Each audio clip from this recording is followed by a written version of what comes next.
지금 당장 해야 할 일이 있는데 이런 행동으로 시간을 낭비한 적이 있다면 꼭 끝까지 보세요. 쓸데없이 소비되는 시간을 없애드리겠습니다. 우리는 오늘 해야 할 일이 있는데도 그 일을 내일로 미룹니다. 일을 미뤄서 남게 된 시간들을 쓸데없는 시간으로 채우는 날들도 굉장히 많이 있습니다. 그 미뤘던 일들은 또 다른 일들로 계속 늦춰지게 됩니다. 일을 미루는 시간들은 실질적으로 중요하게 쓰이는 시간이 아닌 우리 자신이 편하고자 소비되는 시간들이 대부분입니다. 아, 귀찮은데 한숨 자고 할까? 이런 생각들이 계속 이어지면 실수로 시간을 소비하는 사람이 아닌 원래부터 잘 미루고 게을렀던 사람이 되어 있는 겁니다. 일을 미루지 않으려면 시간에 대한 재해석부터 해야 합니다. 지금 당장 해야 하는 일을 미루고 얻게 되는 자유시간과 일을 다 끝내놓고 얻게 된 자유시간은 같은 시간이지만 값어치는 굉장히 다른 시간입니다. 아니, 그런 경우 있잖아요. 일주일 동안 하루도 못 쉬고 일을 하다가 운 좋게 하루 쉬게 되면 그 하루가 정말 값지고 제대로 쉬고 있다는 생각이 들잖아요. 하지만 일 없이 계속해서 쉬고 있으면 그 쉬는 시간이 얼마나 값진 시간인 줄도 모르고 그냥 지나가 버리죠. 우리가 일을 미루는 시간이 바로 이런 필요 없는 시간들과 비슷한 성향의 시간이라 보시면 됩니다.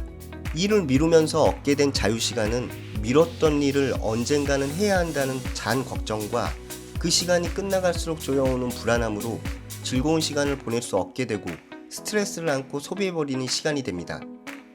잠을 잤는데 안 잔 것 같은, 똥을 쌌는데 안 싼 것 같은 그런 찝찝한 기분 있죠.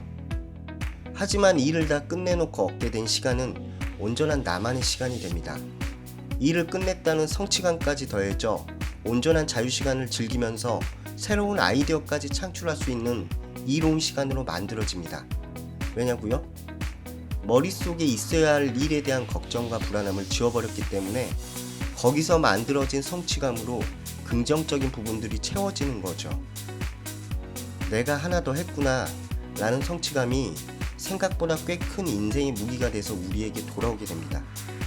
똑같이 쉬는 시간인데 값어치는 다른 시간인 거죠. 자, 그러면 일을 미루지 않는 방법 알려드리겠습니다. 일을 시작하는 시간과 마무리 지을 시간을 구체적이고 디테일하게 정해놓으세요. 우리는 하는 일에 대해 구체적인 시간을 정해놓지 않고 일을 하는 경우가 대부분입니다. 하지만 시간을 정해놓고 일을 하게 되면 어떻게든 그 시간 안에 일을 끝내려 노력을 하게 됩니다.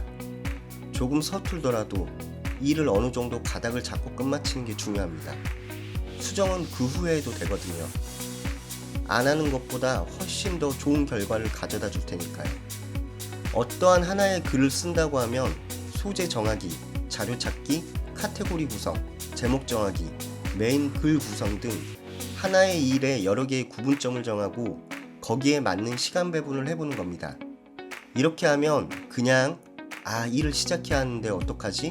하는 막무가내의 대책 없는 생각은 줄어듭니다. 대신에 쉽게 나눠진 구분점들로 인해 일에 대한 카테고리가 배분이 되고 일이 단순화되는 느낌이 있기 때문에 업무 시작이 훨씬 더 수월해지는 거죠. 그렇게 임의적으로 정해놓은 카테고리와 시간이 나 자신과의 소소한 약속이 되는 겁니다. 그렇게 그 시간 안에 일을 끝마쳤을 때에는 나에 대한 보상거리를 만드세요. 가볍게 캔맥주를 마신다거나 영화를 한 편 보게 해준다는 등으로 말이죠. 이게 이해 안 될 수도 있는데 나 자신을 나로 바라보는 게 아니라 제3자 입장이 되어서 나를 바라보는 게 중요합니다.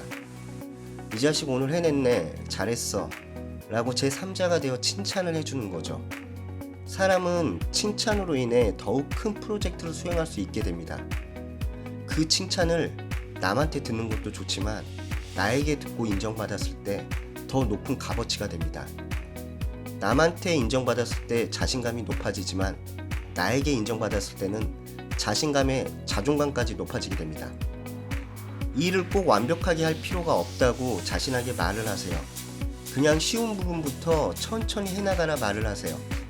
시작은 단순하게 음악을 들으면서 재미있게 시작하세요. 그렇게 하면 무슨 일이 되겠어? 라고 생각이 들 수도 있지만 시작을 안 하는 것보다는 낫습니다. 부담감을 줄이면 일은 접근하기 쉬워지고 그 안에 성취감이 생겨 미루는 심리 또한 줄어듭니다. 그렇게 일을 시작했다면 절반은 끝난 겁니다. 하다 보면 서서히 집중도가 생겨나고 일에 몰두하고 음악도 줄어듭니다. 결국 쉽게 시작했지만 늦게 시작했을 때보다 훨씬 더 좋은 방향으로 마무리 지을 수 있습니다. 자신만의 작업 공간을 어느 누가 봐도 깔끔하고 일만 나는 공간으로 꾸미세요. 운동을 시작한다면 작은 장비 하나를 사세요. 처음에는 그 장비를 써먹어보고 싶어 자연스레 체육관으로 향할 겁니다. 글을 쓴다면 깔끔한 책상 위에 탁상 시계와 기계식 타자기 등을 올려놓고 어느 누가 봐도 세련된 작업 공간이라는 생각이 들 만큼 꾸며놓으세요. 한 번이라도 책상 앞에 더 앉게 됩니다. 어떠한 일을 시작하고 성취함에 있어서 노력들을 해야 하고 꾸준해야 한다는 것을 잘 알고 있습니다. 하지만 일을 미루지 않는다는 생각보다 일을 미루면서 남는 시간을 쓸데없이 채우지 않는다는 생각이 더 중요합니다. 기억하세요. 시작부터 마무리까지 시간을 정해놓고 그 시간을 구체화시키고 거기에 대한 약속을 하세요. 그 약속을 지켰을 때 대가를 주고 칭찬을 직접 해주세요. 나 자신이 프로라고 느낄 수 있도록 환경을 조금씩 꾸며주세요. 이 과정들이 당신의 작은 약속들이 되고 그렇게 하나하나 수행해 나가면 당신은 게으름에서 벗어나 있는 작은 프로가 되어 있을 겁니다. 당신이 바로 답입니다. 시작하세요.